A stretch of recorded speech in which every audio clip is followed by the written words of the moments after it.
আরজিকর কাণ্ড ঘিরে বেশ কিছুদিন ধরেই প্রতিবাদে সরব বিনোদন জগৎ। বহু চেনা মুখ যেমন পরমব্রত চট্টোপাধ্যায়, ঋতব্রত, শুভশ্রী, শ্রাবন্তী সহ বহু চেনা মুখ প্রতিবাদের রাস্তায় নেমেছেন এবং শান্তিপূর্ণ অবস্থানও করেছেন। এবার মুখ খুললেন খরাজ মুখোপাধ্যায়, লাবণী সরকার ও বিশ্বনাথ বসুরা। একজন যেমন সিবিআইয়ের ওপর ভরসা রাখতে নারাজ, অপরজনের নিশানায় প্রশাসন। তুলোধনা করলেন প্রশাসনের ব্যর্থতাকে কেন্দ্র করে। বাইরের চেহারা দেখে শিল্পীকে কবু চেনা যায় না বলে একটা গানের কথা আছে। আমরা এন্টারটেনমেন্ট ওয়ার্ল্ডের লোক, আমরা এন্টারটেন করাটাই আমাদের কাজ। তো সেটা আমাদের করতে হবে, শো মাস্ট গো অন, আমরা করে যাচ্ছি শো। কিন্তু ভেতরে আমাদের যে এই প্রতিবাদ বা অন্যান্য কিছু যা মুভমেন্ট হচ্ছে সেগুলোর সঙ্গে আমরা সামিল নেই তা নয়। সব কটার সঙ্গে হয়তো আমরা যেতে পারছি না বা সময় দিতে পারছি না বা কিছু, কিন্তু প্রতিবাদ আমাদের তরফ থেকেও আছে। জাস্টিসের ক্ষেত্রে যদি বলো তাহলে সেটা হচ্ছে যেভাবে জাস্টিসটা পাওয়া উচিত সেইভাবে যদি আমরা এগোতে পারতাম তাহলে ব্যাপারটা ঠিক ছিল। কিন্তু আমি যেতে চাইছি পায়ের দিকে, তুমি আমায় নিয়ে যাচ্ছ মাথার দিকে, তাহলে যে জিনিসটা হয় ব্যাপারটা ঘুরিয়ে রাজনৈতিক জায়গায় নিয়ে চলে যাওয়া হচ্ছে এবং প্রাণপণ চেষ্টা করছে কী করে মানুষকে এই জায়গা থেকে বিভ্রান্ত করে দেওয়া যায় এবং ভুলিয়ে দেওয়া যায়। আর কিছুদিন সময় লাগবে ভোলাতে, তারপর এটাও সেই রিজানুর ওদের মতন ঘটনা ঘটে যাবে। এবং সিবিআইয়ের প্রতি আমি সত্যি কথা বলতে কোনো ভরসা রাখি না। এই কারণে রাখি না কারণ এর আগে তুমি আমাকে দেখিয়ে দাও যে যতগুলো কেস সিবিআই নিয়েছে তার কটার সমাধান হয়েছে।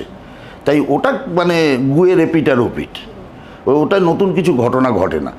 আমি এর আগেও সেটা দেখেছি, অতএব এগুলোর উপরে আমার ভরসা নেই। কিন্তু বেসিক যে জিনিসটার ব্যাপার বলছি আর কি, যাতে আমরা সবাই বিচার চাই বলে আমরা লাফাচ্ছি, কিন্তু জিনিসটাকে তো ঘুরিয়ে দেওয়া হচ্ছে আর একদিকে, তাই না? যে রাজনৈতিক একটা মোড়ক চাপিয়ে দেওয়া হচ্ছে তার উপর দিয়ে কি করে পাবলিককে সেখান থেকে বিভ্রান্ত করে ঘুরিয়ে দেওয়া যায়। এবং সেখান থেকে আমরাও তাই হতে চলেছি। আমরাও কিছুদিনের মধ্যে সেটা ভুলে যাব, তারপর ওটা ঠোঙার কবর হয়ে যাবে, আবার নতুন কিছু হবে। এর আগেও তো বহু এরকম ঘটনা ঘটেছে, তার তো কিছুই সুরাহা হয়নি, হবেও না। আমরা নিজেদের পরিবর্তন করব। যে মুষ্টিমেয় কিছু লোক এই ঘটনাগুলো ঘটিয়ে চলেছেন তারা পরিবর্তন হবে না।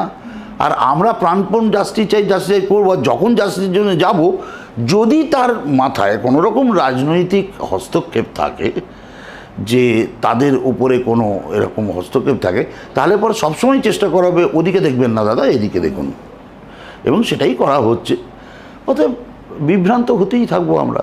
ঘটনার যে ভয়াবহতা, যদিও এরকম ঘটনা আমাদের রাজ্যে, আমাদের দেশে বহুবার ঘটেছে এবং তখন আমরা একদমই নিশ্চুপ ছিলাম। কেন নিশ্চুপ ছিলাম সেটাও আমাদের কাছে পরিষ্কার না। আবার যার নামে সমস্ত দোষ আমরা প্রশাসনিক জায়গায় উগড়ে দিচ্ছি, সেটা উগড়ে দেওয়ারই কথা, কারণ এটা প্রশাসনের দায়িত্ব আমাদেরকে সুরক্ষিত রাখা। আবার এখানে আমার একটা প্রশ্ন আছে যে এই প্রশাসনকেই তো আমরা গত 10 বছর ধরে কোটি কোটি ভোটে জিতিয়েছি। আর প্রথমবার জেতানোর পরে কতগুলো পরপর ঘটনা ঘটে গেছে, কামদুনির ঘটনা, অমুকের ঘটনা, তমুকের ঘটনা, সেগুলো খুব সাধারণ মানুষের ঘটনা ছিল বলে কি সেগুলো কারোর বুকের ভেতর নাড়া দেয়নি? আর এই ঘটনার ভয়াবহতা যতখানি, যেটা আমাদের রাতের ঘুম কেড়ে নিয়েছে, কামদুনির ঘটনাটাও অন্তত যা পড়েছি আমি ততটাই ছিল, মানে ভয়ঙ্কর ছিল। একটা বিরাট প্রশ্নের মুখে আমাদের ভবিষ্যৎটাই চলে গেল।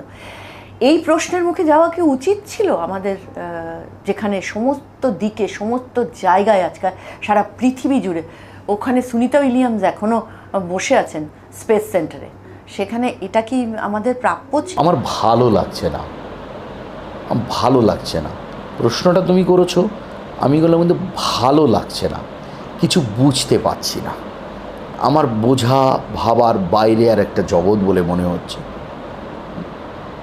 সুবিচারের আশায় বসে আছি, ভালো লাগছে না। বড় বাঙালি জীবন তো, ভাতে মাছে ডালে, কবিতায় গানে, পুজো সংখ্যায়, উপন্যাসে, গল্পে, খবরের কাগজ, চায়ের দোকানের আড্ডায়, পাশের বাড়ির খুশিতে হৈহুল্লোড় করে যাওয়া, এইসবের বাইরে এই পৃথিবীকে বুঝতে পারছি না।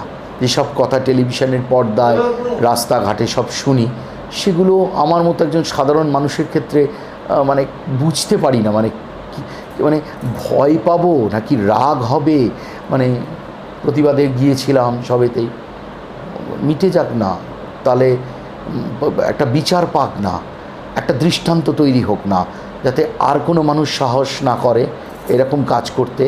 এবং এর পিছনে যে একটা বিরাট বড় কাহিনী রয়েছে আমরা শুনতে পাচ্ছি, দেখতে পাচ্ছি, সেটা নির্মূল হয়ে যাক না। আমরা খুব সাধারণভাবে মোহনবাগান, ইস্টবেঙ্গল, কচুরি, তরকারি, লুচি, সন্দেশ, পুজোর গান, পুজো সংখ্যা, লেখা, শীর্ষেন্দু মুখোপাধ্যায়, উত্তম কুমার, আবার এইসব নিয়েই ব্যস্ত থাকি।